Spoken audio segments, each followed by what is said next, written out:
I'd like to thank you all for coming. This morning, I've been asked if I would talk about how this experience happened. So I'll do that because there's people from England and people from New Zealand came all that way, and I think they should know. And there's something else I'd like to explain to you. Under no way, shape, or form am I talking religion. And if you are a religious person, immaterial what it is, if you hear what I'm saying, you hear more, you'll understand your own religion more than you've ever heard in your life. So I don't want to do that, and I don't want to talk about politics.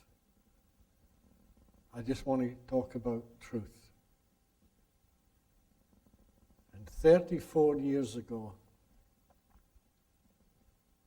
I was a welder, grade 9 education. Just an ordinary, everyday human being. And I was having a little bit of trouble in my marriage. It wasn't because Barb and I didn't love each other. It was something really, really bad called a mother-in-law. And I kept blaming my mother-in-law for all her problems because she stayed with us.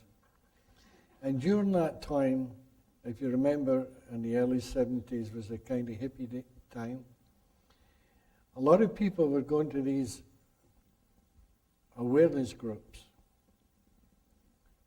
And people, my friends, would say, why don't you go to one of those groups and just see if you can get some help? Well, we were really scared of that because everybody we knew that went to those awareness groups were getting divorces. And we figured, well, that's not much help. That's the last thing we want is a divorce. So it scared us. But anyway, through time, people kept egging us on. And I heard that this #1 psychologist from New York was going to a place called Cold Mountain for a long weekend. And it wasn't too far from where we lived. So we thought, well, if we're going to go, we're going to go at the best. So we took what money we had and we registered. A week later, we chickened out. We phoned up and said, we've changed our mind, we don't want to come. We were too scared. So 2 weeks later, we decided to go again. So we phoned up and re-registered. A week later, we phoned up and said, we've changed our mind. The third time, we phoned up, re-registered again, and the woman says, is this Sid Banks from the Nanaimo? And I felt so ashamed. I could never back out. So off we went to this awareness group thing for a weekend. It was a beautiful situation. It was incredible trees and mountains, and it was on the ocean. It was really, really beautiful, nice accommodation. And we thought, boy, this is what we need. You've got to rest at the same time. So the first day there, we just got introduced and told all the rules and regulations, etc. And we went for supper that night. And sitting with us at the supper were these young couple. So we introduced ourselves to them, and the young man was a psychologist with his girlfriend. So we started to talk, just general talk, and I was a nervous wreck because this head man that had come from New York was so well known that therapists from all over Canada and all over the United States came. And here I am, a grade 9 welder. I was petrified. So anyway, I'm talking to this young man, and after the supper, the four of us walked down the beach. And naturally, he's a psychologist, and I wanted to get all this out, and I wanted to really prove it was my mother-in-law. So I started to tell him how nervous I was and how insecure I was all my life, and I told him all the reasons of my past, my childhood, why I was in this state. And he turned around to me and he said, you know, Sid, I'm the same as you. I'm a nervous wreck. And I thought, well, this is impossible. He's had all this education, he's a psychologist, and he's telling me he's a nervous wreck. I found it hard to believe. But anyway, that's the way it was. The following morning, we went to this so-called help group, and it started. And in those days, they used to tell you, be up front. Now, that meant whatever you thought your wife was or your husband was, you could get it out and curse and swear at them, and it was pandemonium. It was like being in a zoo in the monkey cage. It just terrible.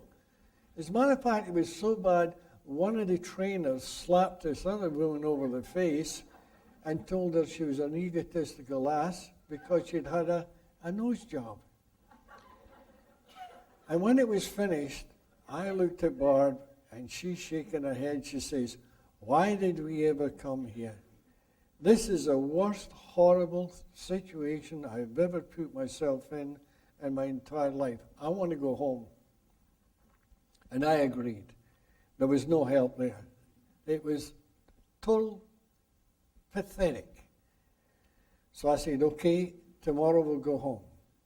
But we had to wait till 2 in the afternoon before the ferry came to take us back. So that evening, we went for supper again. We're sitting beside the same young man. And after it was finished, we stood up, walked outside, and here's where the mystery starts. This young man said the most unusual thing to me. He says, you know, Sid, Moses went up the mountain to talk to God. And God said to Moses, go down and tell those people anything you want, and they'll believe you. And you told me last night you were an insecure person, and I've never heard such nonsense in all my life. Now, that was his words. You know how the great mystics talk about hearing beyond the word? I heard beyond the word. And what I really heard them say was, there's no such thing as insecurity. It is all created from thought. Immediately I heard that, I had no insecurity. My life changed. My past didn't mean a tinker's tooth. I was free. I was so happy, it was unbelievable. And I was so full of joy, I couldn't believe it. It was instant. And I turned around to this man and I said, have you any idea what you just said? And he said, of course I do. I just don't make idle chatter. But he didn't. Because if he had, he wouldn't be there. It was all intellectual. That night, we went back to the bedroom, and we're standing in this room, and I'm saying to Barb, isn't it amazing? We don't have any problems. It's all thought. And she started going, oh, maybe your problems aren't real, but mine is. And I'm saying, no, they're not. They're just thought. But you couldn't hear me. So the following morning, we went into another session with these people, and it was totally bizarre to me. But the greatest thing of all was all the therapists that were there were doing the very best they could. They were talking in this world where they'd been taught. They wanted to help everybody, and they were doing the best they could. That's what I saw. But Barb didn't see that. She just saw them as a bunch of idiots, just creating trouble. And I'm saying, no, babe, they're doing their best. This is the world. It's a world of thought. She couldn't see that. And all the way back, she's saying, never have I ever wasted money so much in all my life. Money that we can ill afford. It's just a waste of time. So we got home, and the following day, decided to take Grandma, which by this time looked a lot better to me.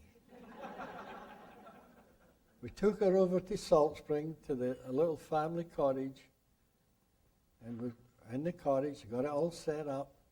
The two ladies were making supper, and I was sitting reading the Sun newspaper. And the ladies were in the kitchen, and I could hear them talk. And that same kind of hearing came over me again. And I heard beyond what they were saying. And I knew they didn't know what they were saying. So I burst out laughing. My mother-in-law, she comes rushing into the living room like this, quite cocky. May I ask what's so funny? Well, you didn't laugh at Grandma. That was a no-no. So I didn't say anything. I just sitting there. So the two ladies sat down in the living room, and if looks could kill, I was a dead man. And I thought to myself, boy, I'm in trouble with two women here. I've got to try and get myself out of this. So I stood up to explain to them why I was laughing. Instead, I looked out the picture window at the ocean. And all of a sudden, it was like I was losing control of myself, and I was being sucked down this tunnel. And right there and then, I realized the true nature of what you call God. At that moment, I realized the true nature of what you call divine mind. And I was shrouded in white light, buzzing white light. It was just like I was in the middle of it. And I turned round to Barb and I started to cry. And I said, I'm home, I'm free, I've made it, I've conquered this world. This means to say that you and I will be traveling all over the world, and I'm going to change psychology and psychiatry forever, way beyond anybody ever even dreamt of. Now, you can imagine. These two women just stood there, dumbfounded, because they thought I had flipped. I had definitely lost my marbles. But what I realized when I had that insight, when in the middle of it, I realized, and this is very important, because what I realized was life was a divine dream, suspended within the boundaries of time, space, and matter. Now, at the beginning as I talk, I'd talk in a mystical manner. It sounds mystical, but it's so logical, so simple, that's what's making it mystical. And I'm sure that most of you will never get it. You'll never understand what I'm saying. But if you get a nice feeling, you're getting it. If the intellect comes in and says, oh, I know what you're talking about, and you get angry, or you get a little put off at me, you're not getting it. I remember once I was talking to about 200 people. And this lady got up halfway through it. She says, Sid, may I say something? I said, yes, what is it? She says, I don't know one damn word you're talking about. And I said, that's good. She says, what do you mean good? I came here to hear you, and I don't know what you're talking about, and you're saying that's good? I said, yes, it's good. And she says, I don't get this. And I looked at the audience and I said, well, everybody in here, please raise your hand if you don't know what I'm talking about. One hand went up. One hand said they knew what I was talking about.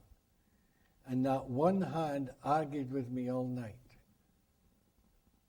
Because I'm not talking to your intellect. I'm not interested in what your problems are. I'm talking to a divine wisdom. And there's another thing. Sometimes I'll say divine wisdom, divine this or divine that. Because I'm with psychologists, I'll say universal. And some people might say, oh, I don't like that universal thing. Why don't you say divine? So I'll switch. Then somebody will say, I don't like that divine. I like universal. So you can't please everybody.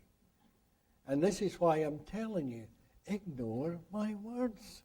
Please ignore my words. Listen for a feeling.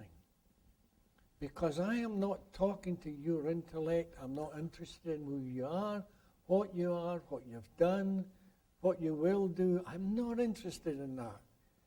I'm interested in what's inside you. And what lies inside you is a divine wisdom. And divine wisdom is an intelligence, a divine intelligence before the contamination of human thought. That's why your intellect is the human thought. I'm interested inside. There's an innate health in everybody. And if you can touch that innate health, that's where the miracle happens. Well, it's supposedly a miracle. I didn't tell you the whole story, believe me. Because after this experience, the following day, those two women, they wouldn't even talk to me. They were scared. And I didn't blame them one single bit. And finally, my mother-in-law says to me, how dare you say that you're going to change psychology and psychiatry of the world? You don't even know what psychology and psychiatry are. And she was right. I didn't. I couldn't even spell the word. But I did know that I'd found the secret of the mind. And I knew if any therapist in the world could hear even the slightest bit what I was saying, they would heal people. I know that. There is no doubt. I knew that. The following day, my mother-in-law challenged me again. Very definite challenge. How are you going to change psychology and psychiatry of the world? What do you know? And I said, well, I'll tell you, Mom. One of the greatest secrets in this world is that there's three principles. The principle of divine mind, divine consciousness, and divine thought. And these three principles let us see creation and guide us through this life. And I doubt very much if many therapists in this world know that. Then she challenged me again and said, well, what are those three principles? I said, well, and I never knew this before in my life. You must understand this is the first time in my life I've ever spoken about it. And without thought, I said, divine mind is the universal intelligence of all things, whether in form or formless. Divine consciousness is the gift that allows us to see creation and all it entails. Divine thought is the gift that allows us to go through this world as thinking creatures. Well, it was pretty bad, the results of saying that. 3 days later, I went back to my work where I'd worked for 12 years. Everybody knew me, but they didn't. Very few even recognized me. I went to go in my locker and somebody grabbed my wrist and said, why are you going in Scotty's locker? My face had changed. My voice had totally changed. My attitude had changed. The way I behaved to people changed. Literally everything changed. And I saw everybody in this work, 200 or 300 people, all coming from those three principles. The ones that were angry were using them to become angry. The ones that were happy were using them to be happy. The ones that were insecure were using it to be insecure. And it was a thought. The thought is the secret key that was creating the reality. Thought creates this entire world. Without these three principles, there would not be a world. You create this world that you live in through thought. This is the greatest secret on earth. Now, later on, I started to realize this is not just for psychology and psychiatry. This is for the world. Because this is the human behavior. It's the secret to life. Because you see, what I realized that day was God was the energy of all things, whether in form or formless. So before creation, there's a formless energy. And from this formless divine energy, all life is created. And here lies the answer. Now you might say, well, what's this got to do with me?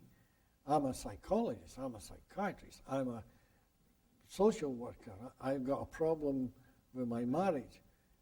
This is the answer. Because it wakes up your wisdom. Now I know ordinary people with no training whatsoever, zero, who were mixed up, lost people, lost souls, and they come and listen to me. And I'd say to them, I'll tell you what. And a lot of them were unemployed, some of them were even hippies. And I'd say, if you hear this much, just this much, what I'm saying, you will be traveling all over the world. You can talk to the high echelon of the greatest companies in the world. You can talk to psychiatrists, psychologists. You can teach anybody in the world. And they say, that's impossible. Say, you're really going too far. But it's not. Because today, that's exactly what these people are doing. But when they go into a company that's in real big trouble, or they go into jails that are in trouble, they don't try and tell you how to run your company.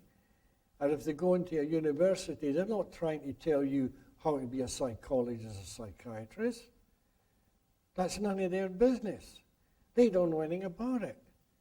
And you think, well, if that's so, how can they help them? You know how they do it?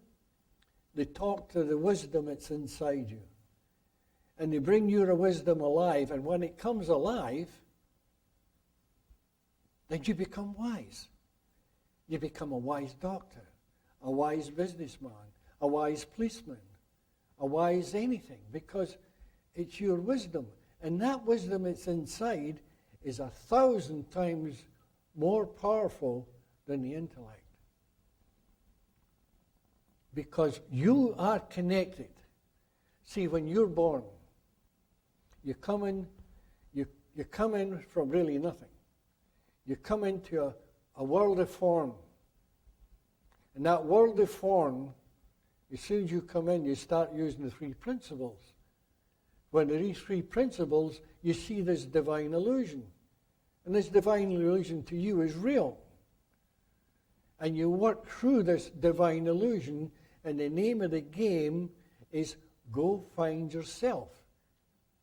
Now, the Eastern philosophies, they'll say the idea, go find yourself. Now, people go all over the world looking for themselves. But they'll never find it, because that's not what they're talking about. That's a metaphor. What they're saying is, find the true truth that's inside yourself. And your self is that well, there's lots of names you can put on it. It could be called God. It could be called anything. There's many, many names you can put on it. And I don't even want to put a name on it. But no matter what name you put on the truth, it is not the truth. It's a metaphor.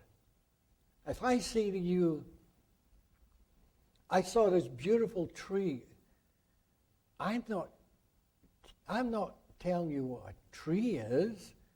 I'm just telling you a word that describes something that's alive. And that's the same with the truth that's inside you. And this is where the secret is. If somebody's mentally ill or mentally unhealthy, what it is, it's their own thoughts that are creating it. If you're mentally sick because of your thoughts, and you change your thoughts to positive, you become a healthy human being. And people say, well, it's not that simple, because you see, this fellow, he had a real bad past and bad experiences. That's in the illusion. The past is no longer real. The past is an illusion in time. And it's carried through time in your head as if it's still alive and it still controls you. Once you see that the past is just an illusion, it's finished, it's history, then that frees you from all the problems. The problem is created from thought. Thought is the magical principle. If you're a therapist, you don't have to worry about consciousness because you're already conscious. You don't have to worry about mind because you've already got a mind. All you have to work with is thought. Whatever you think will be. Whatever you think the world is, that's what it is. And this is where the great mystics of the world talked about everybody living in separate realities. All you people here today, there's not one of you living the same reality. Because you've got a freedom of speech. Not the freedom of speech, I'm sorry. The freedom of thought. That's what you call your free will. We all think differently, but we all use the same principles. But if you can find out the essence of these principles, then this is where you'll find your health. This is where you'll find the problem to your marriage. This is where you'll find the problem to when you work, what you do for a living. It doesn't matter. We want you to become wiser because you lift the consciousness. When you lift the consciousness of human beings, they become consciously aware. Now, I've had people say to me, Sid, this is nothing new. You go down to the library, you go into a bookstore, and you'll find 100 books all written about consciousness. I've never seen one. You go to the library, you go to the bookstore, and you get those books read enough, and they might be 2 inches thick by this big, but what they're doing is they're talking about what you do with your consciousness, what you do with your thoughts. It's not the essence of consciousness. And finding out what you do with it is of no value. It's no value. You've got to find what consciousness is, what thought is. What is this principle that's so important? What is this divine principle? Now, if you get a book and it's mystical, maybe you'll find it in there where some mystic is talking about the world being an illusion. You have heard about, I'm sure most of you have read a book talking about the Great Awakening. When somebody has a great awakening. Well, that's what I'm talking about. They awaken from this divine dream to realize they're the dreamer. Everybody's only one thought away from finding what you call enlightenment. And you know what the ironic thing is? That one thought is the state of no thought. No thought from the personal mind. The personal mind goes to sleep for that split second. And when the personal mind goes to sleep, what's left is divine thought, purity of thought, which gives you the answer you're looking for. But in the meantime, if you just get a little tiny bit of it, a glimmer of it, it will change your mind. It'll change your life. How can I explain this? Okay. Just imagine that all of us, and all of life, there's a 3-foot wall, a 3-foot thick wall, and it's maybe 10 feet high. And you're at the bottom and you're looking at this wall. And all you can see is a dark wall. That's the people that are really, really suffering. That's the people that you doctors are trying to help. They're down on the bottom looking at this wall. Somebody comes along with a ladder, puts it against the wall and says, I want you to climb up this ladder. And the fear stops them. Fear always stops you from going from one level to another. Always. And it's when you conquer that fear, you go through it. They get up in the first rung.